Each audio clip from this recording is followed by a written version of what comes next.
भीम राउत। एही समय रे ट्रेनिंग स्कूल को भीम राउत हेडमास्टर होई आसिले।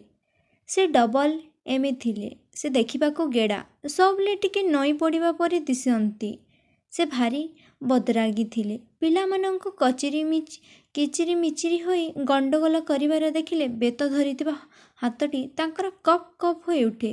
पिलांको पिठीरे से कप कप को शांत करि दियंती। से जेतेबेले कार्य उपलक्षे आम स्कूल को माड़ी आसंती समस्तଙ୍କୁ ଜଣାଯାଏ ଯେପରି ମହାବଳ ବାଘଟାଏ ମାଡ଼ି ଆସୁଛି। ସମସ୍ତେ ଭୟରେ କମ୍ପି ଉଠନ୍ତି। ଏହିପରି କିଛି ଦିନ କଟିଗଲା। ପିଲାମାନେ ତାଙ୍କର କ୍ରୁରତା ବିଷୟରେ ବହୁ ଆଲୋଚନା କଲେ। ଦିନେ ଖେଳଛୁଟି ପିରିୟଡ଼ରେ ଗ୍ରିଲ୍ ସେଟ୍ ଭିତରେ 4-5 ଜଣ ପିଲା ବସି କ'ଣ ଗପସପ ଆରମ୍ଭ କଲେ। ସେ ପିଲାଙ୍କ ଭିତରେ ଆମ କ୍ଲାସ୍ର ଜଣେ ଖୁବ୍ ସାହସୀ ପିଲା ଥିଲା। ଉପର କ୍ଲାସ୍ର ଜଣେ 2 ଜଣ ସାହସୀ ପିଲା ଥିଲେ। ଆଉ 2-3 ଜଣ ଅଳ୍ପ ସାହସୀ ପିଲା ଥାନ୍ତି। ମୁଁ ଯାଇ ସେଇଠି ବସିଗଲି। ଜଣେ ଖୁବ୍ ସାହସୀ ପିଲା ଖୁବ୍ ରାଗି ଯାଇ କହିବାର ଶୁଣିଲି, ଭୀମ ବାବୁ ସାରଟା ବଡ଼ ଖରାପ ଲୋକ। କଥା ନାହିଁ ବାର୍ତ୍ତା ନାହିଁ, ଦେ ପିଟ୍। ଆମେ କ'ଣ ଆସିଛୁ ଏଠି ଖାଲି ପିଟା ଖାଇବାକୁ? ଏମିତିଆ ଖରାପ ହେଡ୍ ମାଷ୍ଟର ଆଗରୁ କେବେ ଆମେ ଦେଖୁନୁ। କୁହା ବୋଲା କରି ତାଙ୍କୁ ଏଠୁ ବଦଲି କରିଦେବାକୁ ହେବ।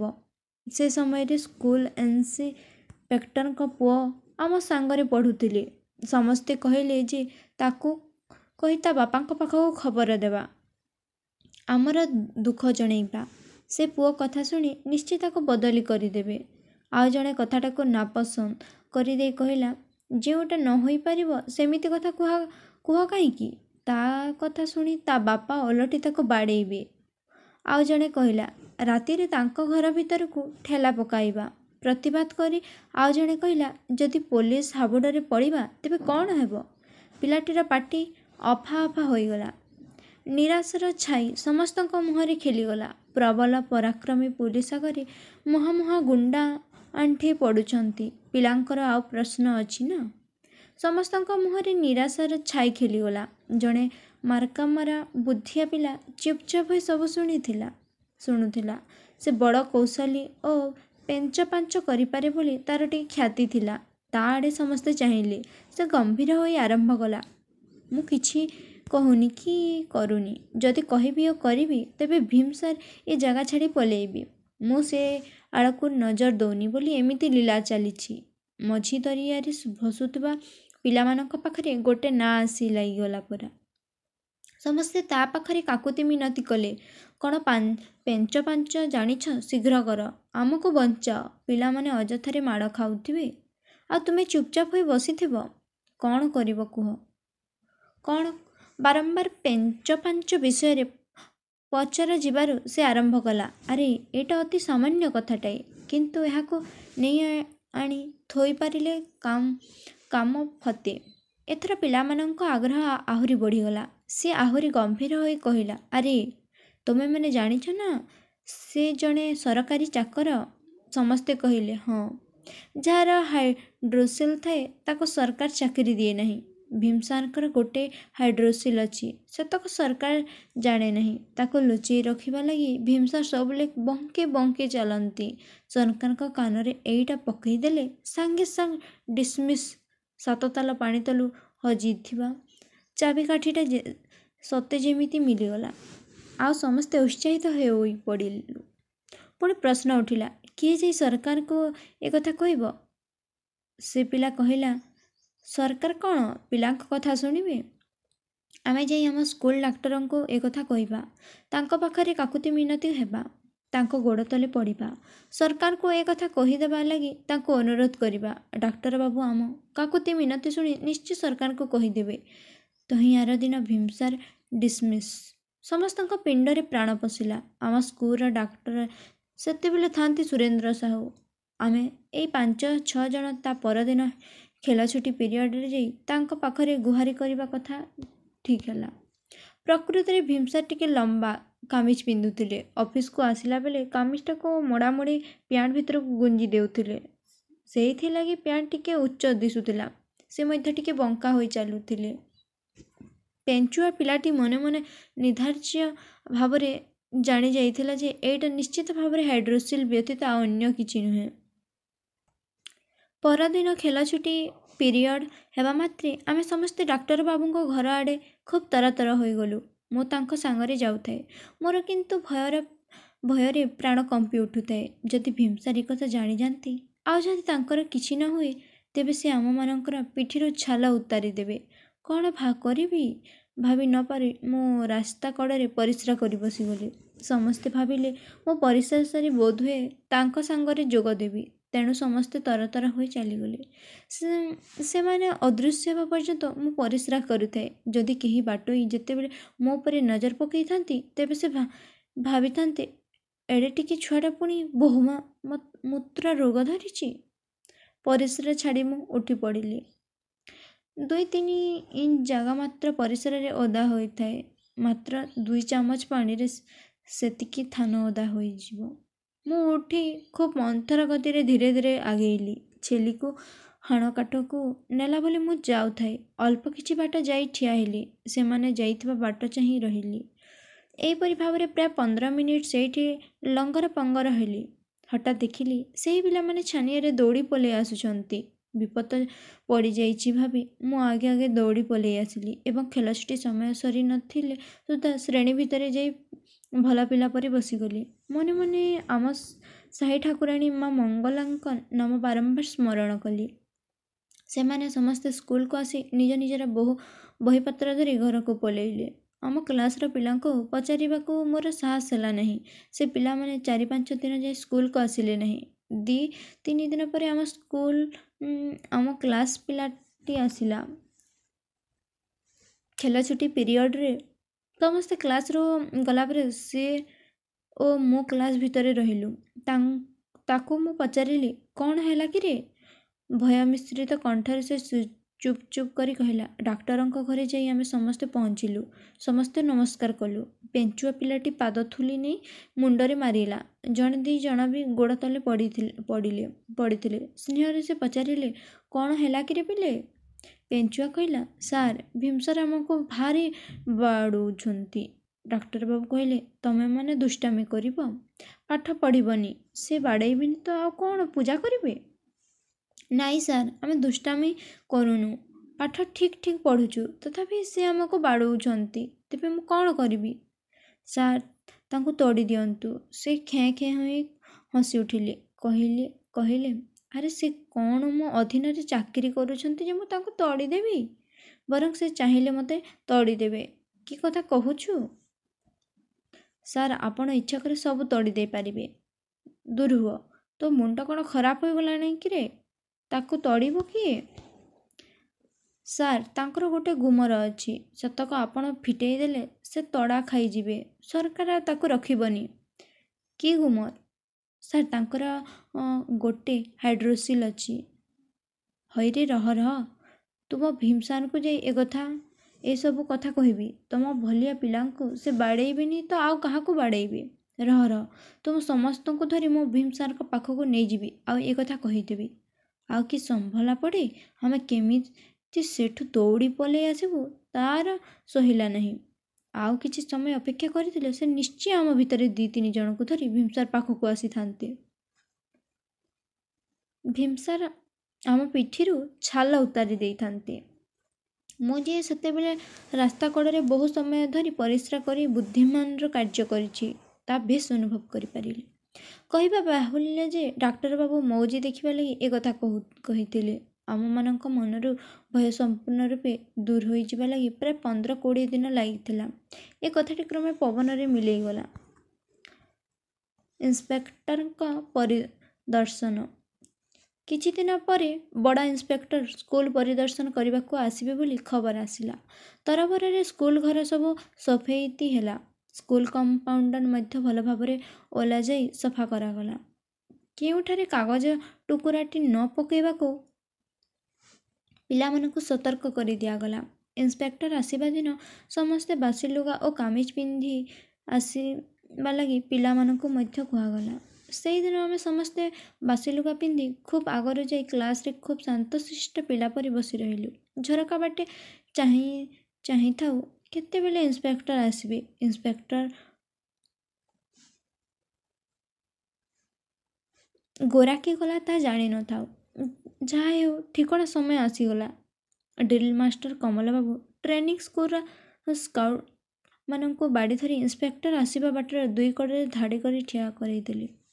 ଘୋଡ଼ା ଗାଡ଼ିରୁ ଇନ୍ସପେକ୍ଟର ଓହ୍ଲାଇବା ମାତ୍ରେ ସ୍କାଉଟ୍ ମାନେ ଦୁଇ କଡ଼ରୁ ବାଡ଼ି ଯୋଡ଼ି ଏକ ଖେଳନା ପରି କରିଦେଲେ। ଆମ ହେଡ଼ମାଷ୍ଟର ଓ ଇଂରେଜୀ ମାଷ୍ଟର ପ୍ରବୋଧ ବାବୁ ଗାଡ଼ି ପାଖରୁ ଯାଇ ତାଙ୍କୁ ପାଛୋଡ଼ି ଆଣିଲେ। ଇନ୍ସପେକ୍ଟର ଆଗରେ, ଅନ୍ୟମାନେ ପଛରେ ସେଇ ଖିଲାଣ ଭିତରେ ଦେଇ ସ୍କୁଲ କମ୍ପାଉଣ୍ଡରେ ପଶିଲେ। ତାପରେ ସ୍କାଉଟମାନେ ଅଫିସ ଯାଏ ସେହିପରି ବାଡ଼ିର ଖିଲଣା ତିଆରି କରିଦେଲେ। ଇନ୍ସପେକ୍ଟର ହେଡ଼ମାଷ୍ଟରଙ୍କ ଅଫିସ ଭିତରକୁ ପଶିଲେ। ସେଠି ଚୌକି ସଜା ହୋଇ ରହିଥିଲା। ସେଇଠାରେ ସେ ବସିଲେ। ଏଣେ ଆମ କ୍ଲାସ୍ ସାରା ଡେଙ୍ଗା ପରି ସିଧା ହୋଇ ଠିଆ ହୋଇ ଭୟର ସହିତ ପାଠ ପଢ଼ାଇବାକୁ ଲାଗିଲେ। ଯଦି ପିଲାଟାଏ ଛିଙ୍କି ଦେଉଥାଏ, ତେବେ ସେ ଖିଙ୍ଖାରି ହୋଇ ତା ଆଡ଼କୁ ଉହୁଙ୍କି ଯାଉଥାନ୍ତି। ଆଉ କେଉଁ କ୍ଲାସରେ କ'ଣ ହୋଇଥିଲା ତାହା ଅବଶ୍ୟ ମୁଁ କହିପାରିବିନି। ସବୁ ଶ୍ରେଣୀ ବୁଲି ସାରି ଇନ୍ସପେକ୍ଟର ଆସି ଆମ ଶ୍ରେଣୀରେ ପଶିଲେ। ପିଲାଙ୍କୁ ଇଂରାଜୀରେ ଗ୍ରାମାରର 2-4 କଥା ପଚାରିଲେ। ପିଲାମାନେ ଇଂରାଜୀରେ ପଚରା ଉଚରା କରି ପ୍ରସ୍ତୁତ ନଥିଲେ। ଠିକ୍ ଭାବରେ ବୁଝି ନ ପାରିବାରୁ କିଛି କହିପାରିଲେନି। ହେଡ଼ମାଷ୍ଟର ମାଷ୍ଟ୍ରୀ ଓ କ୍ଲାସ୍ ମାଷ୍ଟରଙ୍କୁ ଇଂରାଜୀରେ ଗାଳିଗୁଲଜ କରି ଅନ୍ୟ ଶ୍ରେଣୀକୁ ଚାଲିଗଲେ। ସେମାନେ ଯିବା ପରେ ଆମ କ୍ଲାସ୍ ଶିକ୍ଷକ ଆମମାନଙ୍କୁ ମନ ଇଚ୍ଛା ଶୋଧି ଦେଇଗଲେ। କହିଲେ, ହଇରେ ଗଧା, କେଉଁଠିକାର? ନାଉନ୍ କାହାକୁ କହନ୍ତି ଜାଣିନା? ଆଡ଼ଜେକ୍ଟିଭ୍ କାହାକୁ କହନ୍ତି ଜାଣିନା? ତୁମେ ଗ୍ରାମାର କ'ଣ କିଛି ପଢ଼ିନା? ହଇରେ ମୂର୍ଖ ଛତରା, ଏଥରକ ବେତ ସାହାଯ୍ୟରେ ତୁମକୁ ଗ୍ରାମାର ପଢ଼ାଇ ଦିଆଯିବ। ଜଣେ କହିଲା, ସାର୍ ଆମେ କ'ଣ ଏତିକି ଜାଣିନୁ? ଆମକୁ ଓଡ଼ିଆରେ ସିନା ପଚାରିଥିଲେ ଆମେ କହିଥାନ୍ତୁ, ସେ ଇଂରାଜୀରେ ପଚାରିଲେ ଆମେ କିଛି ବୁଝିପାରିଲୁନି। ଇନ୍ସପେକ୍ଟର ଆମ ଉପରେ କ୍ଲାସର ମଧ୍ୟ ସେହିପରି ଗ୍ରାମାର ପଚାରି କିଛି ଉତ୍ତର ପାଇଲେନି। ଇନ୍ସପେକ୍ଟର ଜଣକ ଗୋରା ନଥିଲେ, ଥିଲେ ଦେଶୀ। ସେ ପୁଣି ପିନ୍ଧିଥିଲେ ହାଫ୍ ପ୍ୟାଣ୍ଟ। ଦେହର ରଙ୍ଗ ଥିଲା ଗୋରା।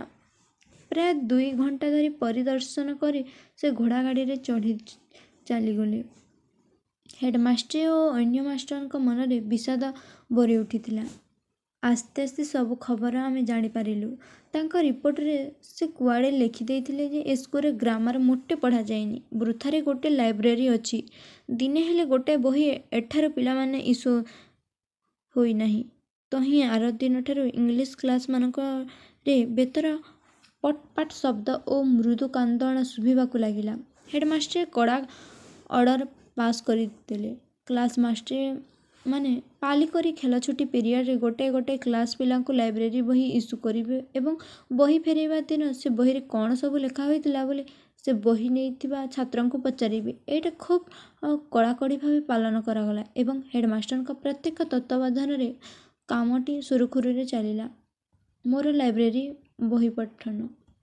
ଆମ କ୍ଲାସ୍ ପାଳି ଦିନ ମୁଁ ଆଉ ମୋର ଜଣେ ସାଙ୍ଗ ଖେଳଛୁଟି ପିରିୟଡ଼ରେ ବୁଲୁ ବୁଲୁ ଲାଇବ୍ରେରୀକୁ ଯିବା ଡେରି ହୋଇଗଲା।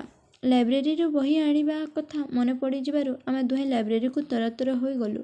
ସେଠି ଆମ କ୍ଲାସ୍ ଶିକ୍ଷକ ବସିଥିଲେ। ଅନ୍ୟମାନେ ବହି ନେଇ ଚାଲି ଯାଇଥିଲେ। ଆମ ପାଇଁ 2ଟି ବହି ଟେବୁଲ ଉପରେ ପଡ଼ି ରହିଥିଲା। ଗୋଟେ ତ୍ରିରଙ୍ଗ ଛବିଯୁକ୍ତ ଚକଚକିଆ ବହି, ଆଉ ଗୋଟେ ପୋକଖିଆ ଓ ମରାମତି ହୋଇଥିବା ଅସନା ବହି। ଚକଚକିଆ ବହିଟି ଥିଲା ବାଲ ମହାଭାରତ। ଆମେ ଦୁହେଁ ତାରି ଉପରକୁ କୁଦି ପଡ଼ିଲୁ। ସାଙ୍ଗଟିର ହାତ ଆଗ ସେ ବହି ଉପରେ ପଡ଼ିଥିଲା। 2 ଜଣ ବହିକୁ ଛଡ଼ାଛଡ଼ି କଲୁ। ସାର୍ ମୋତେ ବାଝେଇ କହିଲେ, ସେ ଆଗ ଧରିଛି, ବହିଟି ନେଉ, ତୁ ଆର ପାଳି ନେବୁ। ମୁଁ ବାଧ୍ୟ ହୋଇ ବହିଟି ତାକୁ ଛାଡ଼ିଦେଲି। ପୋକଖିଆ ତାଲିପକା ବହିଟିକୁ ଖୋଲି ମୁଁ ଦେଖିଲି ତା ନାଁ 6 ମାଣ 8 ଗୁଣ୍ଠ। ମୁଁ ବହି ଦେଖି ଡରିଗଲି। ମୁଁ ସାଙ୍କେତିକ ଅଙ୍ଗରେ ଟିକିଏ ଅପାରଗ ଥିଲି। 6 ମାଣ 8 ଗୁଣ୍ଠ ନାଁ ଶୁଣି ମୁଁ ମନେ ମନେ ଭାବିଥିଲି ତାହା ଏକ ଅଙ୍କ ବହି। ସାର୍ଙ୍କୁ କହିଲି, ନା ସାର୍, ମୁଁ ଏ ଅଙ୍କ ବହି ନେବି ନାହିଁ। ମୋତେ ଆଉ ଖଣ୍ଡେ ବହି ଦିଅନ୍ତୁ। ସାର୍ ମୋତେ ବୁଝେଇ ଦେଲେ ଯେ ସେଇଟା ଅଙ୍କ ବହି ନୁହେଁ, ଗୋଟେ ଭଲ ଗପ ବହି, ପଢ଼ିଲେ ଜାଣିପାରିବୁ। ସାର୍ଙ୍କ କଥାକୁ ଅମାନ୍ୟ କରିବା ଭଲ ହେବ ନାହିଁ ବୋଲି ଭାବି ମୁଁ ସେ ବହିଟାକୁ ଆଣିଲି। ବହି ଖଣ୍ଡ ଧରିଥିଲା ଧରିଥିଲା ବେଲେ ମୋତେ ଲାଗୁଥିଲା ଯେପରିକି ମୁଁ ଗୋଟେ ଅସନା ଜିନିଷ ଧରିଛି, ଘରେ ବହିଟାକୁ ପଢ଼ି ନଥାନ୍ତି। କିନ୍ତୁ ଫେରାଇବା ଦିନ ସେ ବହି ବିଷୟରେ କିଛି କହିବାକୁ ହେବ। ଏହି ଭୟରେ ପତ୍ର ଓଲଟାଇବାକୁ ଲାଗିଲି। ବହି ସାରିବାକୁ 4-5 ଦିନ ଲାଗିଲା। ପହିଲୁ ପହିଲୁ ମୋତେ ମୋଟେ ଭଲ ଲାଗିଲା ନାହିଁ। ବୁଢ଼ୀ ମଙ୍ଗଲା ପରିଚିତ ମୋତେ ଭାରି ଭଲ ଲାଗିଲା। ଆମର ସାହି ଠାକୁରାଣୀ ହେଉଛନ୍ତି ବୁଢ଼ୀ ମଙ୍ଗଲା। ଆମ ସାହି ଠାକୁରାଣୀଙ୍କ ବିଷୟରେ ମୁଁ ବୁଢ଼ାବୁଢ଼ୀମାନଙ୍କ ଠାରୁ ଯାହା ଶୁଣିଥିଲି ତା ସହିତ ବହିର ବୁଢ଼ୀ ମଙ୍ଗଲା କଥା ଖାପ ଖାଇଗଲା। ସେହି ଅଂଶଟି 2 ଥର ପଢ଼ିଥିଲି। ବହିର ଆଉ ବାକି ଅଂଶ ଗୁଡ଼ିକ ମୁଣ୍ଡରୁ ଉଭେଇ ଯାଇଥିଲା। ବହି ଫେରାଇଲା ଦିନ କହିଥିଲି, ସାର୍, ଆମ ସାହିର ବୁଢ଼ୀ ମଙ୍ଗଲା କଥା ଏ ବହିରେ ଲେଖାଯାଇଛି। ଲେଖକ ଫକୀରମୋହନକୁ ଜଣେ ବୁଲା ଗରିବ ପଠାଣ ବୋଲି ମନରେ ଭାବିଥିଲି। ଗ୍ରାମର ପଢ଼େଇବା କାମଟାକୁ ଖୋଦ୍ ହେଡ଼ମାଷ୍ଟର ହାତରେ ରଖିଲେ। କାଳେ ଅନ୍ୟମାନେ ତହିଁରେ ହେଲା କରିଦେବେ। ଗ୍ରାମର ପଢ଼େଇଲା ଦିନ ହେଡ଼ମାଷ୍ଟର ଭାରି ରାଗିଯାଆନ୍ତି। ଖିଙ୍କାରି ହୋଇ ପିଲାଙ୍କୁ କହନ୍ତି, ତମେ ପାଠ ପଢ଼ିବ ନାହିଁ। ଇନ୍ସପେକ୍ଟର ମୋ ଉପରେ ଘୋଡ଼ା ଚଢ଼ିବ। ବେଳେ ବେଳେ ସେ ନ କହି ପାରିବା ପିଲାଙ୍କ ବେତରେ ପିଟନ୍ତି। ମାଡ଼ ଖାଇବା ପିଲାଏ କିନ୍ତୁ ଭଲ ଭାବରେ ଜାଣିଥାନ୍ତି ବେତଟି ତାଙ୍କ ପିଠି ଛୁଇଁଲା ବେଳକୁ ଦୁର୍ବଳ ହୋଇ ପଡ଼ିଥିବ। କିଛି ଦିନ ପରେ ଆମ ସ୍କୁଲର ପୁରସ୍କାର ବିତରଣ ଉତ୍ସବ ଆଗେଇ ଆସିଲା। ସବୁ କ୍ଲାସ୍ ମାଷ୍ଟରଙ୍କୁ ଭିନ୍ନ ଭିନ୍ନ ବିଷୟ ବାଛି ଯୋଗ୍ୟ ପିଲାମାନଙ୍କୁ ଶିଖାଇବା ଲାଗି ଆଦେଶ ଦିଆଗଲା। ଖୁବ୍ ଉତ୍ସାହ ଉଦ୍ଦୀପନା ଖେଳିଗଲା। ଆମ କ୍ଲାସରେ ଗୋଟାଏ ଟିକି ନାଟକ ପରଶୁରାମ ଭେଟ ହେବାର ସ୍ଥିର କରାଗଲା। ଆମ କ୍ଲାସରେ କବି ମହାପାତ୍ର ଓ ମୁଁ 2 ଜଣ ଠିକ୍ ଏକାପରି ଦେଖାଯାଉଥିଲୁ। ସେ ଖାଲି ଟିକିଏ ବଡ଼। ଆମ 2 ଜଣଙ୍କ ରାମ ଲକ୍ଷ୍ମଣ ସଜେଇ ଦେଲେ। ଭାରି ବଢ଼ିଆ ଦେଖାଯିବ ବୋଲି ସମସ୍ତେ ଠିକ୍ କଲେ। ଆମ ସମସ୍ତଙ୍କୁ ଘୋଷିବା ଲାଗି ପାଟି ଦିଆଗଲା। ମୁଁ ମୋ ପାଟିଟି ଘୋଷି ମୁଖସ୍ଥ କରିଦେଲି। ପାଟି ଘରେ ଗୃହ ଶିକ୍ଷକ ମଧ୍ୟ ତାହା କିପରି କହିବାକୁ ହେବ ସେ କଥା ମୋତେ ବାରମ୍ବାର ବତେଇଥିଲେ। କଥାରେ ଅଛି, 60 ଶ୍ଲୋକ ପଢ଼ଇ ସୁଆ, ବିରାଡ଼ି ଦେଖିଲେ ଅରାବୁଆ। ମୁଁ ସେହିପରି ଘରେ ଓ ସାଙ୍ଗମାନଙ୍କ ପାଖରେ 20 ନାହିଁ 30 ଗପି ଯାଉଥିଲି। ଯେଉଁଦିନ କ୍ଲାସରେ ପ୍ରଥମ ରିହର୍ସାଲ ଆରମ୍ଭ ହେଲା ସେଦିନ ମୋ ଛାତିରେ ଛନକା ପଶିଲା। ହଲରେ ରିହର୍ସାଲ ହେଉଥାଏ। ହେଡ଼ମାଷ୍ଟ୍ରେ ଓ ଅନ୍ୟ ସାର୍ମାନେ ବସିଥାନ୍ତି। ଯେତେବେଳେ ଆମ ରିହର୍ସାଲଟି ଆରମ୍ଭ ହେଲା ସେତେବେଳେ ମୋ ଦେହରୁ ଝାଳ ବୋହି ପଡ଼ିଲା। ଗୋଡ଼ ଆଡ଼ କମ୍ପ ଉଠିଲା। ଗୋଟିପଣେ ଧରିଲି। ମୁଁ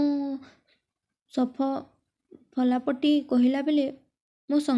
କହିଲା ବେଳେ ମୋ ମୁହଁକୁ ତଳକୁ କରି ଗୋଟାଏ ବହି ପଢ଼ିଲା ଭଳି କହିଦେଇଗଲି। ସମସ୍ତେ ହସି ଉଠିଲେ। ଜଣେ ସାର୍ ଆସି ମୋ ହାତକୁ ଧରି ହଲେଇ ମୁଣ୍ଡକୁ ସଲଖ କରି ଏବଂ ଆଗକୁ ପଛକୁ ଟାଣି ତାଙ୍କ ପରି କହିବାକୁ ଶିଖାଇଦେଲେ। ଦେଖଣାହାରିଏ କହିଲେ, ହଁ, ହେଇଯିବ ପହିଲି ଥର। ସେଇ ଲାଗି ଟିକେ ଛନ୍ଦିରୀ ହେଉଛୁ। ଆମ ବିଷୟଟି ସେଇଠି ସରିଗଲା। ମୁଁ ପଳେଇ ଆସିଲି। ମୋତେ ଜଣାଗଲା ଯେପରି ମୁଁ ଫାଶୀ ଖୁଣ୍ଟରୁ ଡେଇଁ ପଳେଇ ଆସିଲି। କେବଳ ଯୋଡ଼ିଟି ଠିକ୍ ରାମ ଲକ୍ଷ୍ମଣଙ୍କ ପରି ସୁନ୍ଦର ଦେଖାଯାଉଥିବାରୁ ସ୍କୁଲ ସାର୍ ଓ ଘର ସାର୍ ମୋ ପିଛା ବହୁ ପରିଶ୍ରମ କଲେ। ଘରେ ମୁଁ ଊଣା ଅଧିକେ କରି ଦେଉଥାଏ। ସ୍କୁଲରେ ଖାଲି ଛେପ ଢୁକୁଥାଏ। ଅଭିନୟ ଗୁଡ଼ିକ କିପରି ହୋଇଛି ତାହା ଟ୍ରେନିଂ ସ୍କୁଲର ହେଡ଼ମାଷ୍ଟ୍ରେ ଭୀମ ରାଉତ ଦେଖିବାକୁ ଚାହିଁଲେ। କାରଣ ଆମ ସ୍କୁଲର ଭଲ ମନ୍ଦ ପାଇଁ ସେ ଦାୟୀ ଥିଲେ। ସେଠିକି ଯିବା କଥା ଶୁଣି ମୋର ହଂସା ଉଡ଼ିଗଲା। ମୁଁ ଗୋଟିପଣେ ଥରୁଥାଏ। ଆମ ଅଭିନୟର ସମୟ ଆସିଗଲା। କବି ମହାପାତ୍ର ଠିକ୍ କହିଗଲେ। ମୋର କେବଳ ଏତିକି ଥିଲା କହିବାକୁ, ଯେଉଁ ବ୍ରାହ୍ମଣ କୁଳ କଳଙ୍କ ପରଶୁରାମ ନିରପରାଧମ କ୍ଷତ୍ରିୟମାନଙ୍କୁ ବିନାଶ କରି ମହାପାତକୀ ହୋଇ ଅଛନ୍ତି ସେ ପରଶୁରାମ ତ ଆପଣ ନୁହନ୍ତି। ମୁଁ ଏତେ ଭୟରେ ଜଡ଼ସଡ଼ ହୋଇଯାଇଥାଏ ଯେ ମୋ ପାଟି ଖନି ବାଜିଗଲା। ବ୍ରାହ୍ମଣ କୁଳ କଳଙ୍କ କହି ଭେଁ କରି କାନ୍ଦି ପକାଇଲି। ସମସ୍ତେ ଅବାକ୍ ହୋଇଗଲେ। କାନ୍ଦିଲେ କାହିଁକି? ମୁଁ ସୁଁ ସୁଁ ହେଉଥାଏ। ମୋ ପିଠି ଥାପୁଡ଼େଇ ମୋ ମୁଣ୍ଡ ଆଉଁସି ଦେଇ ଜଣେ ବଡ଼ ସାର୍ ପଚାରିଲେ, ବାପା, ତୁ କାହିଁ କାନ୍ଦୁଛୁ? ତୋର କ'ଣ ହେଲା? ମୁଁ କହିଲି, ମୋ ମନରେ ଭାରି କଷ୍ଟ ହେଉଛି। ସେ ପଚାରିଲେ, କାହିଁକି ରେ ବାପା? କାହିଁକି କଷ୍ଟ ହେଉଛି? ସେହି ସମୟରେ ରଜନୀ ବାବୁଙ୍କ ଡାକ୍ତରଖାନାରେ ବଡ଼ କୋକେଇଙ୍କର ଅପରେସନ୍ ହେଉଥାଏ।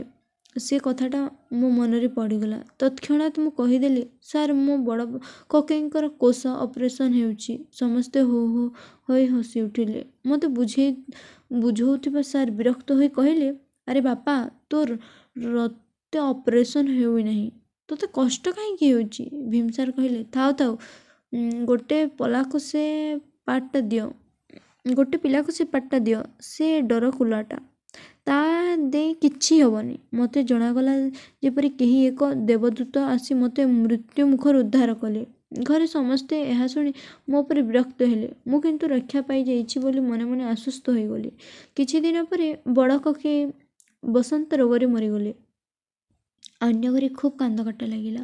ଆମେ ନିୟମିତ ରୂପରେ ସ୍କୁଲ ଯାଉଥିଲୁ। ଦିନେ ସାନ କୋକେଇ ଆମ ସ୍କୁଲକୁ ଗଲେ। ତାଙ୍କୁ ଦେଖି କମଳାବାବୁ ତାଙ୍କ ପାଖକୁ ଚାଲି ଆସିଲେ। କମଳାବାବୁ ବଡ଼ କୋକେଇଙ୍କର ମୃତ୍ୟୁ ସମ୍ବାଦ ଦେଲେ। କମଳାବାବୁ ବହୁତ ଦୁଃଖ ପ୍ରକାଶ କଲେ ଏବଂ କହିଲେ, ପିଲା ଏତକ ହିଁ ମୋତେ ଏ କଥା କହିନାହାନ୍ତି। ସାଙ୍ଗେ ସାଙ୍ଗେ ସେ ଆମ କ୍ଲାସ୍ ଭିତରକୁ ପଶି ଆସିଲେ। ସେତେବେଳେ ହେଡ଼ମାଷ୍ଟର ଆମକୁ ଇଂରାଜୀ ପଢ଼ାଉଥାନ୍ତି। ପ୍ରଥମେ ସେ ହେଡ଼ମାଷ୍ଟରକୁ କହିଲେ, ହରି ମିଶ୍ରଙ୍କ ମଝିଆ ପୁଅ ମରିଗଲେ। ପାଠପଢ଼ା ବନ୍ଦ ହେଲା। ହେଡ଼ମାଷ୍ଟର ଓ କମଳାବାବୁ ଏ ଦୁଃଖ ଘଟଣା ବିଷୟରେ ଚର୍ଚ୍ଚା କଲେ। ତାପରେ କମଳାବାବୁ ଆମ ପାଖ ଯାଇ ଆସି ଆମକୁ ଆକଟ କଲା ଭଳି କହିଲେ, ହଇରେ, ତମେ ଏ କଥା ମୋତେ କାହିଁ କହିଲ ନାହିଁ? ଆମେ କ'ଣ ଉତ୍ତର ଦେବୁ ଜାଣିପାରିଲୁ ନାହିଁ। ସେ ଆମ ଉପରେ ବିରକ୍ତ ହୋଇ ଚାଲିଗଲେ। ପ୍ରାୟ 15 ମିନିଟ୍ ପରେ ପୁଣି ପଢ଼ା ଆରମ୍ଭ ହେଲା। କମଳାବାବୁ ପୁଣି ପଢ଼ାରେ ହସ୍ତକ୍ଷେପ କରି କହିଲେ, ପଦ୍ମନାଭ ଆସିଛନ୍ତି, ଏ ପିଲା ଦୁହେଁ ଆଜି ତାଙ୍କ ସାଙ୍ଗରେ ଯାଆନ୍ତୁ। ହେଡ଼ମାଷ୍ଟରଙ୍କର ସମ୍ମତିକୁ ଅପେକ୍ଷା ନ କରି ସେ ଆମ ଦୁଇ ଜଣଙ୍କୁ କହିଲେ, ଯାଅ, ତୁମେ ଦୁହେଁ ତୁମ କୋକେଇଙ୍କ ସାଙ୍ଗରେ ଘରକୁ ଯାଅ। ଆମେ ଦୁହେଁ କ୍ଲାସ୍ ଛାଡ଼ି ଚାଲି ଆସିଲୁ। ହେଡ଼ମାଷ୍ଟରଙ୍କ ଉପରେ ଡ୍ରିଲ୍ ମାଷ୍ଟର କମଳାବାବୁ ତତ୍କାଳୀନ ପ୍ରଭାବ ମନେ ପଡ଼ିଲେ ଏବଂ ହସ ମାଡ଼େ। ମୋ ବ୍ରତଘର। ଏହି ସମୟରେ ମୋର ବ୍ରତଘର ହେବାର ଯୋଗାଡ଼ ଚାଲିଲା। ଘରେ ମୋତେ ଚଲୁମନ୍ତ୍ର, ପଇତା ମନ୍ତ୍ର ଏବଂ କେତେକ ସଂସ୍କୃତ ଶ୍ଲୋକ ଘୋଷି ମୁଖସ୍ଥ କରିବାକୁ ପଡ଼ିଲା। ବନ୍ଧୁବାନ୍ଧବମାନଙ୍କ ପାଖକୁ ଖବର ଦିଆଗଲା। ମୋର ନିଜ ମାମୁଁ ସେତେବେଳେ ବଲାଙ୍ଗୀର ଷ୍ଟେଟ୍ର ଆଟଗାଁ ଗ୍ରାମରେ ରହୁଥିଲେ। ସେ ସେଠି ବ୍ୟବସାୟପତ୍ର ଓ ଜମିବାଡ଼ି କରି ବେଶ୍ ଅୟସରେ କାଳ କଟାଉଥିଲେ। ଜଣେ ବଡ଼ ମହାଜନ ଭାବରେ ସେଠି ତାଙ୍କର ବିଶେଷ ଖ୍ୟାତି ଥିଲା। ମାମୁଁଙ୍କ ଅସଲ ଘର କଟକର ବୋଧପୁରରେ ଥିଲା। ମାଇଁ ସେଇ ବୋଧପୁରରେ ମରିବା ପର୍ଯ୍ୟନ୍ତ ରହିଥିଲେ। ଆଟଗାଁରେ ମାମୁଁଙ୍କ ପାଖରେ ଜଣେ ସହକାରୀ ମାଇଁ ଥିବାରୁ ମୋର ଅସଲ ମାଇଁ ବୋଧପୁର ଛାଡ଼ି ସେଠାକୁ ଯାଉନଥିଲେ। ମାମୁଁ ମଧ୍ୟ ଇଆଡ଼େ ଆସୁନଥିଲେ। ମାମୁଁଙ୍କ ପାଖକୁ ବାରମ୍ବାର ଚିଠି ଗଲା। ସେ କିଛି ଉତ୍ତର ନ ଦେବାରୁ ତାର ବି ଗଲା, ତଥାପି ଉତ୍ତର ନାହିଁ। ଭାଇନାଙ୍କର ନିଜ ମାମୁଁ 3 ଜଣ ଥିଲେ।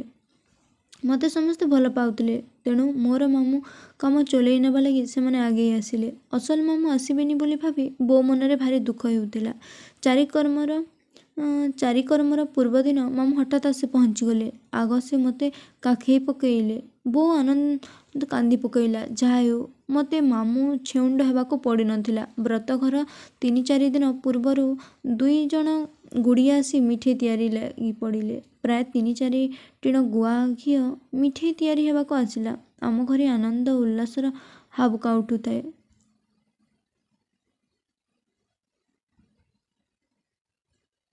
ବ୍ରତଘର ଦିନ କର୍ମକର୍ବାଣୀ ସରି ଭିକ୍ଷାରମ୍ଭ ହେଲା। କିଏ କ'ଣ ଭିକ୍ଷା ଦେଲେ ମୋର ଆଉ ମନେ ନାହିଁ। କିନ୍ତୁ ଏବେ ଆକାଶବାଣୀରେ ଯେଉଁ ଗୋପାଳ ଚୌଧୁରୀ ଅଛନ୍ତି, ତାଙ୍କର ବୁଢ଼ାବାପା ସାଧୁ ଚୌଧୁରୀ ଏକ ସୁନାର 3ଖିଅ ପଇତା କରି ମୋ ବେକରେ ପକାଇ ଦେଇଥିଲେ। ବନ୍ଧୁବାନ୍ଧବମାନଙ୍କ ଟଙ୍କାଏ 2 ଟଙ୍କା କରି ଭିକ୍ଷା ଦେଇ ଯାଉଥାନ୍ତି। ଜଣେ ସେ ସବୁ କାଗଜରେ ଲେଖୁଥାଏ। ସମସ୍ତେ ମାମୁଁ ଧରିଥିବା ଥାଳିରେ ପକାଇ ଦେଉଥାନ୍ତି। କେହି 8ଅଣା 4ଅଣା ମୋ ହାତରେ ଗୁଞ୍ଜି ଦେଉଥାନ୍ତି। ମୋ ପଛ ପାଖକୁ ଆମ ଘରର କମ୍ପାଉଣ୍ଡର କାହ୍ନୁଆପତି ଓରଫ ଦଣ୍ଡାବାଲୁଙ୍ଗା ଠିଆ ହୋଇଥିଲା। ଏ 8ଅଣି 4ଅଣିକୁ ମୁଁ ଚୁପଚାପ ତା ହାତକୁ ବଢ଼େଇ ଦିଏ। ସେତକ ମୋର ନିଜ ଆୟ ଥିଲା। ଯେଉଁଗୁଡ଼ିକ ଥାଳିରେ ପଡ଼ିଲା ସେଗୁଡ଼ାକ ନାଁ ହେଲା ସିନା ମୋତେ ଦିଆଯାଇଥିବା ଭିକ୍ଷା କିନ୍ତୁ ସେ ସବୁ କେତେକ ମୁଦି ସಮೇତ ବୋଉ କାନିରେ ଢଳାଗଲା। ସୁନା ପଇତାଟି ମୋ କାନ୍ଧରେ ପଡ଼ିଥିଲା। କର୍ମ ଶେଷରେ ତାହା ମଧ୍ୟ କଢ଼ା ହୋଇ ବୋଉ ହାତକୁ ଗଲା। 3 ଗାର ଡିଆଁ। ବେଦୀ ଉପରେ କର୍ମ ସରିବା ପରେ ମୁଁ ବନ୍ଧୁବାନ୍ଧବମାନଙ୍କ ସହିତ ମଙ୍ଗଲା ଠାକୁରାଣୀ ଆଡ଼େ ଚାଲିଲି। ବାଜା ବାଜୁଥାଏ। ଆମେ ସମସ୍ତେ ଚାଲି ଚାଲି ଯାଉ ଏଇଟା ଥିଲା ଗାଁରେ ବୁଲି ଭିକ୍ଷା କରିବା। ଗାଁ ମାଇପେ କିଏ 4 ପଇସା କିଏ 2 ପଇସା ମୋ ହାତରେ ଆଣି ଗୁଞ୍ଜି ଦେଉଥାନ୍ତି। ମୋର ବ୍ୟକ୍ତିଗତ କୋଷାଧ୍ୟକ୍ଷ କାହ୍ନୁ ହାତରେ ମୁଁ ସବୁ ଗୁଞ୍ଜି ଦେଉଥାଏ। ମଙ୍ଗଲାଙ୍କଠାରେ ସାହିଟା ଯାକ ଲୋକ ଠିଆ ହୋଇଥାନ୍ତି। 3ଟି ଗାର ପଡ଼ିଥାଏ। ମୋତେ ଆଗରୁ ଶିଖେଇ ଦିଆଯାଇଥାଏ ଯେ ମାମୁଁ ମୋତେ ପଚାରିବେ କେଣେ ଯାଉଛ ବ୍ରହ୍ମଚାରୀ? ତା'ର ଉତ୍ତରରେ ମୁଁ କହିବି ମାମୁଁ ବ୍ରତ କଲେ, ବାପା ବାହା କଲେ ନାହିଁ, ତେଣୁ ମୁଁ ରୁଷି ଚାଲି ଯାଉଛି। ଏସବୁ କଥାବାର୍ତ୍ତା କେବଳ 2 ଗାର ଡେଇଁବା ଭିତରେ ହେବ। ତୃତୀୟ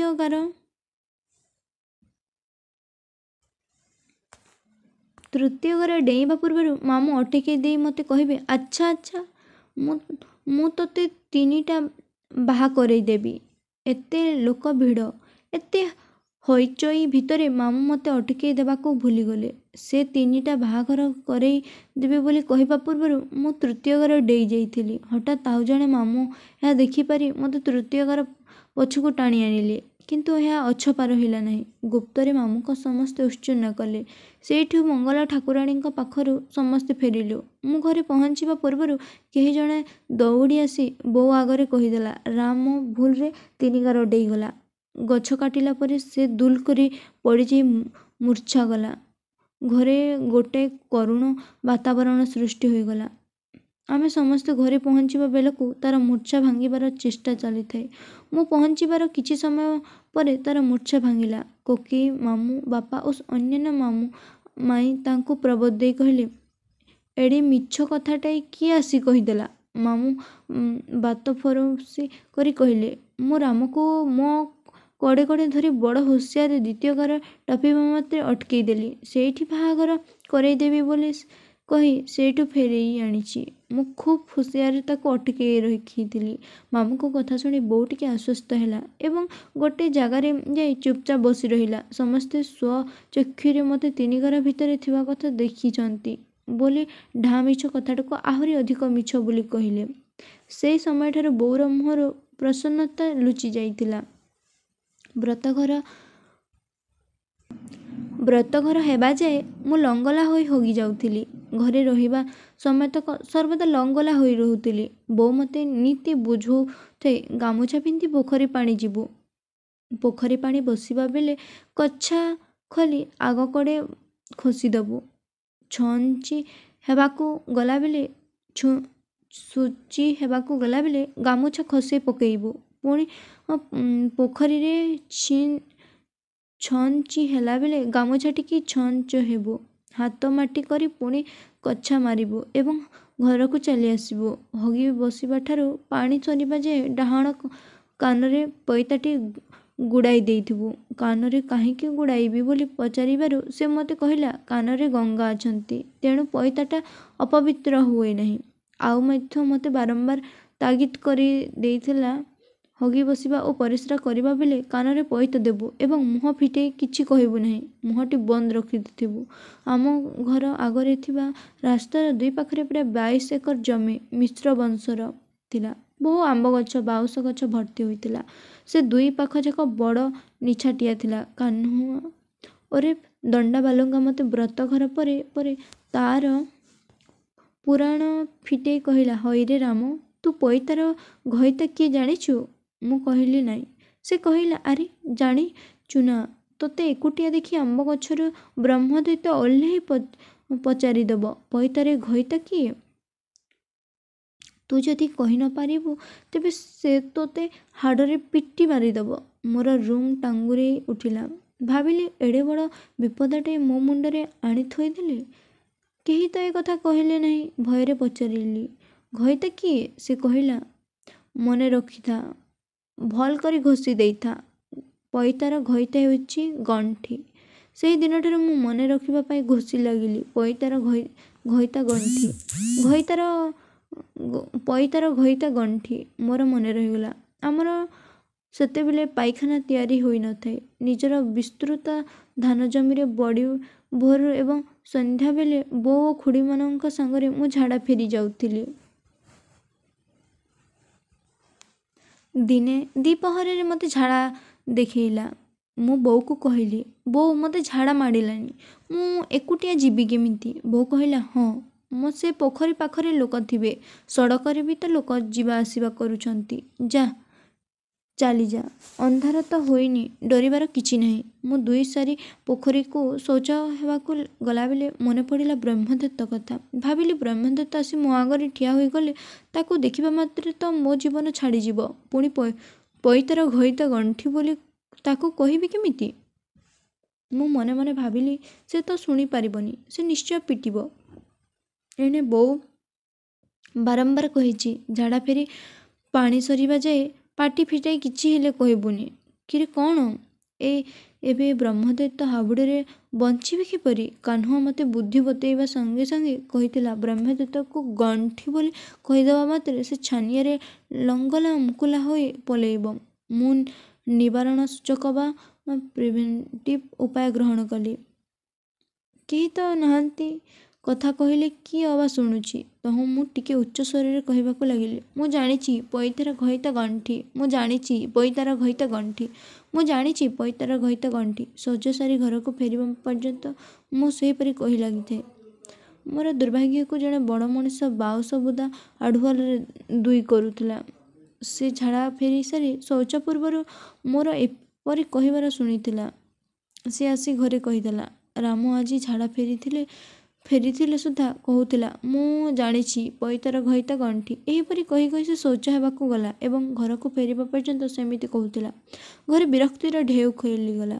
କକେଇ ରାଗିଯାଇ କହିଲେ, ଏ ପଇତା ପିନ୍ଧିବାରେ ଏତେ ଗୁଡ଼ାଏ ଟଙ୍କା ଖର୍ଚ୍ଚ ହେଲା, ତୁ ପଇତାକୁ ନଷ୍ଟ କରିଦେଲୁ। ପଇତା ତ ନଷ୍ଟ କଲୁ, ଏବେ ସେ ପଇତା ପାଇଁ ଯେତେ ଟଙ୍କା ଖର୍ଚ୍ଚ ହୋଇଥିଲା ତାହା ସବୁ ଆଣ। ବୋଉ ମୋତେ କହିଲା, ହଇରେ, ମୁଁ ଏତେ ବୁଝେଇ କହିଲି, ତୁ ମୋ କଥା ମାନିଲୁ ନାହିଁ। ଏ ପଇତା ଯେ ମାରା ହୋଇଗଲା। ପୁରୋହିତକୁ ଡକାଗଲା। ସେ ମୋ ମୁଣ୍ଡ ଉପରେ ଠାକୁର ଗାଧୁଆ ପାଣି ଛିଞ୍ଚି ଦେଲେ ଏବଂ ଦୁଇପଟ ନୂଆ ପଇତା ମନ୍ତୁରି କରି ମୋତେ ପିନ୍ଧାଇ ଦେଲେ ଏବଂ ମୋ ପୁରୁଣା ପଇତା ଛିଣ୍ଡେଇ କୂଅରେ ପକାଇ ଦେବା ଲାଗି ଜଣକୁ କହିଲେ। ଏହାପରେ ମୁଁ ଆଉ ଏହାର ପୁନରୁକ୍ତି କରିନଥିଲି। ମୁଁ ମନେ ମନେ ଠିକ୍ କରି ନେଇଥିଲି ଯେ ବ୍ରହ୍ମଦତ୍ତଟା ଭଲ ଭାବରେ ଶୁଣି ସାରିଛି ମୁଁ ପଇତାରେ ଘଇତା ଗଣ୍ଠି। ଏହା ଜାଣିଛି ବୋଲି ସେ ଆଉ ଅପଦସ୍ଥ ହେବା ଲାଗି ମୋ ପାଖକୁ କେବେ ହେଲେ ଆସିବ ନାହିଁ। ମୁଁ ହାତରେ ଗୋଟିଏ ମୁଦି ପିନ୍ଧିଥିଲି, ତାହା ଦିନେ ହଜିଗଲା। ମଧୁଆ ପିଉସା ଘୋର ବିରକ୍ତି ପ୍ରକାଶ କରି କହିଲେ, ସୁନା ପାଇଲେ କରିବି ଚୂନା, ହଜେଇଲେ କରିବି ଚୂନା।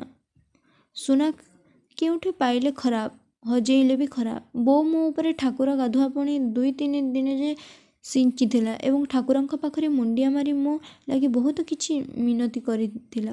ମୋର ବ୍ରତଘରକୁ ଆମ ସ୍କୁଲର ସବୁ ମାଷ୍ଟ୍ରେ ନିମନ୍ତ୍ରିତ ହୋଇ ଆସିଥିଲେ ଏବଂ ମୋତେ ଆଶୀର୍ବାଦ ଦେଇ ଯାଇଥିଲେ। ସାତମଙ୍ଗଲା ଘରେ ମୁଁ ପୁଣି ସ୍କୁଲକୁ ଗଲି। ସାଙ୍ଗ ପିଲାମାନେ ମୋତେ ବସେଇ ଉଠେଇ ଦେଲେନି। ସମସ୍ତେ କାମିଜ ତଳ ପଇତାକୁ କାଢ଼ି ଘୋଷାଡ଼ିବାକୁ ଲାଗିଲେ। ଜଣେ ଅଧେ ପଚାରିଲେ, ହଇରେ ମାମୁଁ ତୋତେ କୋଉଟା ବାହା ଦେଲେ? ମୁଁ କାହାକୁ କିଛି କହିଲିନି। ଅନ୍ୟମାନେ ମୋ ପାଖରୁ ଆହୁରି ଥଟ୍ଟା ଲଗେଇଥାନ୍ତି, କିନ୍ତୁ କମଳବାବୁଙ୍କ ଭୟରେ କେହି ଅଧିକ କିଛି କହିଲେ ନାହିଁ। ବ୍ରତଘର ସରିବା ପରେ ମୋତେ ଗାଧୋଇ ନିୟମିତ ରୂପରେ ଠାକୁର ଘରକୁ ଯିବାକୁ ପଡ଼ିଲା। ସେଠାରେ ବୁଢ଼ାବାପା କିମ୍ବା କୋକେ ଚନ୍ଦନ ଲାଗି ହେଉଥିଲେ ଏବଂ ମୋତେ ତାଲିମ ଦେଉଥିଲେ। ଠାକୁର ପୂଜା କିପରି କରିବାକୁ ହେବ, ବିଶେଷ କରି ଠାକୁର ଗାଧୋଇ ଦେବା, ଚନ୍ଦନ ଲାଗି କରାଇବା ଏବଂ ରୋଷେଇ ସରିଗଲେ ଠାକୁରଙ୍କୁ କିପରି ଭୋଗ କରିବାକୁ ହେବ ତାହା ସବୁ ଶିଖାଇ ଦେଇଥିଲେ। 2-3ଟା ଦିନରୁ ମୁଁ ସେସବୁ ଆୟତ୍ତ କରିନେଲି। ବୁଢ଼ାବାପା ମୋ ଉପରେ ଖୁବ୍ ଖୁସି ହୋଇଗଲେ। ଆମ ଘରେ ରୋଷେଇ ଘର ଠାକୁରଙ୍କ ପୂଜା ନ କଲେ କେହି ଖାଆନ୍ତି ନାହିଁ। ଦିନବେଳା ଖାଇ ପିଇ ସାରି 9ଟା ବେଳେ ଆମେ ସ୍କୁଲକୁ ବାହାରୁ। ଏଣେ ଠାକୁର ପୂଜା ନ କରି ଖାଇବା ନିଷେଧ ଥିଲା। ବୁଢ଼ାବାପା କୋକେଇ ସେତେବେଳେ ଔଷଧ ଘରେ ରୋଗୀଙ୍କ ପାଖରେ ବ୍ୟସ୍ତ ଥାନ୍ତି। ଠାକୁର ପୂଜା କରିବା ସେମାନଙ୍କ ପକ୍ଷରେ ସମ୍ଭବ ନଥାଏ।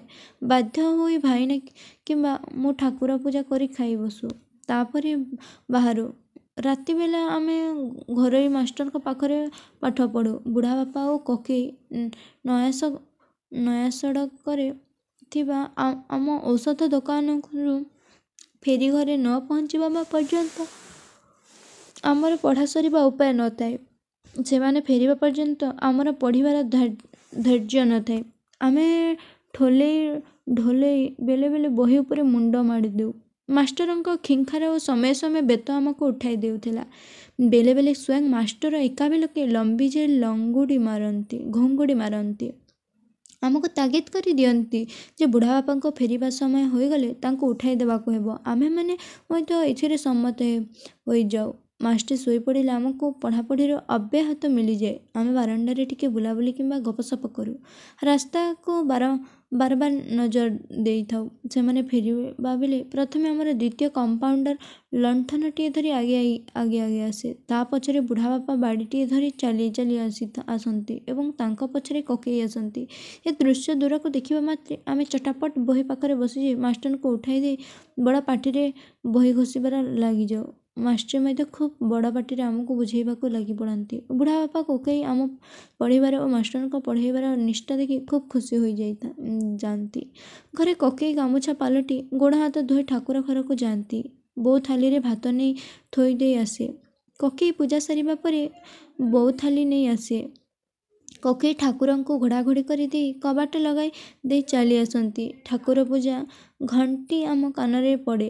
ଆମେ ବହିପତ୍ର ବୁଝିବାର ଉପକ୍ରମ କରୁ। ଅଳ୍ପ ସମୟ ଭିତରେ ଘରୁ ଆମ 3 ଜଣଙ୍କୁ ଡାକରା ଆସେ। ଆମେ ତିନିହେଁ ବହିପତ୍ର ଥୋଇ ଦେଇ ଘରକୁ ଚାଲିଯାଉ।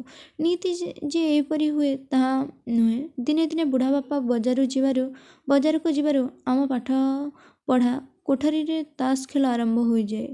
ଘମାଘୋଟ ପାଟିତୁଣ୍ଡ ଚାଲେ। ବୁଢ଼ାବାପାଙ୍କର ବଜାରରୁ ପ୍ରତ୍ୟାବର୍ତ୍ତନ ସଂକେତ ପାଇବା ମାତ୍ରେ ସବୁ ଚୁପଚାପ ହୋଇଯାଏ। ମାମୁଁ ମଉସା ପିଉସାମାନେ ଘର ଭିତରକୁ ବାରଣ୍ଡାକୁ ଚାଲିଯାଆନ୍ତି ଏବଂ ଭଦ୍ରଲୋକ ପରି ନିଜ ଭିତରେ ସେହିଠାରେ ଗପସପ କରନ୍ତି। ବ୍ରତଘର ବେଳେ ଭିକ୍ଷା ଟଙ୍କାରୁ ମୁଁ କିଛି ଆତ୍ମସାତ୍ କରି କାହ୍ନୁଆ ଜିମାରେ ଲୁଚାଇ ରଖିଥିଲି। ପରେ ତାହା ଗଣିବାରେ ତା 3ଟା କେତେ ଅଣା ହୋଇଥିଲା। ସେଥିରେ ରାମାନଙ୍କ ପରାମର୍ଶ କ୍ରମେ ଗୋଟିଏ ଫୁଟବଲ କିଣାଗଲା। ତାହା ବୋଧହୁଏ 3-4 ନମ୍ବରର ଥିଲା। ତାର ଦାମ ଥିଲା 3। ଆମ ବିଲରେ ଫୁଟବଲ ଖେଳିବା ପାଇଁ ଜାଗା ବି ମିଳିଗଲା। ସେଠି ଆମେ ସମସ୍ତେ ମିଶି ଖୁବ୍ ଫୁଟବଲ ଖେଳିଲୁ। ପାଟିରେ ଫୁଙ୍କି ବନ୍ଧାବନ୍ଧି କରିଦେଲେ ସେଇଟା ଫୁଟବଲ ପରି ଦିଶେ ସତ, କିନ୍ତୁ ମାରିଲା ବେଳେ ଧପ୍ ଧପ୍ ଶବ୍ଦ ହୁଏ, କାରଣ ସେଥିରେ ପାଟି ଦ୍ୱାରା ଯଥେଷ୍ଟ ପବନ ଭର୍ତ୍ତି କରି ହେଉନଥିଲା। ସ୍କୁଲରେ ଗୋଟିଏ ଫୁଟବଲ ପମ୍ପ ଥିଲା। ଆମେ ଦିନେ ଦିନେ ଫୁଟବଲରେ ପମ୍ପ ଦେବା ଲାଗି ତାହା ସ୍କୁଲକୁ ଆଣୁଥିଲୁ। ସ୍କୁଲକୁ ଆଣିବା ଫଳରେ ନାନା ଗଣ୍ଡଗୋଳ ସେଠି ହେଲା। ଅନ୍ୟମାନେ ସମୟ ସମୟରେ ତାହା ଆମଠାରୁ ଛଡ଼େଇ ନେଇ ସେଥିରେ ଖେଳିଲେ। ଥରେ ଖେଳିଲା ବେଳେ ତହିଁରେ ଗୋଟିଏ କଣ୍ଟା ପଶିଯାଇ ସେଥିରେ ଗୋଟିଏ କଣା ହୋଇଗଲା। ଆମ ଘର ପାଖରେ ଥିବା ଜଣେ ବନ୍ଧୁଙ୍କ ଘରେ ତାଙ୍କୁ ପ୍ୟାଚ୍ କରାଇବାକୁ ଦେଇଥିଲୁ। ସେ ସେହି ବ୍ଲେଡ୍ଟିକୁ କେଉଁଠି ହଜାଇ ଦେଲେ। ଆଜି ଦେବି କାଲି ଦେବି କହି ବହୁତ ଭଣ୍ଡାଇବା ପରେ ସେ ମୋତେ ଘଉଡ଼ାଇ ଦେବା ଲାଗି ଗୋଟିଏ ଉପାୟ ସ୍ଥିର କଲେ। ମୁଁ ପହଞ୍ଚିବା ମାତ୍ରେ ସେ ମୋତେ ପାଠପଢ଼ାର ପ୍ରଶ୍ନମାନ ପଚାରିବା ଆରମ୍ଭ କରିଦେଲେ। ମୁଁ ପ୍ରଶ୍ନଗୁଡ଼ିକରେ ବ୍ୟତିବ୍ୟସ୍ତ ହୋଇ ଦୌଡ଼ି ପଳାଇ ଆସିଲି। 2-3 ଥର ଫେରିବା ପରେ ରାମନା କହିଲେ, ରହ, ମୁଁ ଗୋଟିଏ ବ୍ଲେଡ୍ ନେଇ ଆସୁଛି। ତହୁଁ ସେ ତାଙ୍କ ବୁଢ଼ାବାପାଙ୍କ ପାଖକୁ ଯାଇ କହିଲେ, ବାପା, ମୁଁ ଗୋଟିଏ ଫୁଟବଲ କିଣିବି। ମୋତେ 4ଟି ଟଙ୍କା ଦିଅ। ବଡ଼ ବୁଢ଼ାବାପା ଜାଣିଥିଲେ ଯେ ପିଲାମାନେ କେବଳ ବହିପତ୍ର କିଣିବା ଲାଗି ପଇସା ମାଗନ୍ତି। ରାମାନଙ୍କ ବୋଉଙ୍କ ଘର ପୁରୀରେ ହୋଇଥିବାରୁ ସେ ବାପାଙ୍କୁ ନାନା ଓ ବୁଢ଼ାବାପାଙ୍କୁ ବାପା ବୋଲି ଡାକୁଥିଲେ। ଆମେ କିନ୍ତୁ ଏଥିରେ ଅଭ୍ୟସ୍ତ ନଥିଲୁ। ମୋ ବୋଉ କଟକ ଜିଲ୍ଲାର ହୋଇଥିବାରୁ ସେ ବାପାଙ୍କୁ ବାପା ଏବଂ ବୁଢ଼ାବାପାଙ୍କୁ ବୁଢ଼ାବାପା ଡାକିବାକୁ ଶିଖାଇ ଦେଇଥିଲା। ଆମର ସେହି ଚଳଣି ଥିଲା।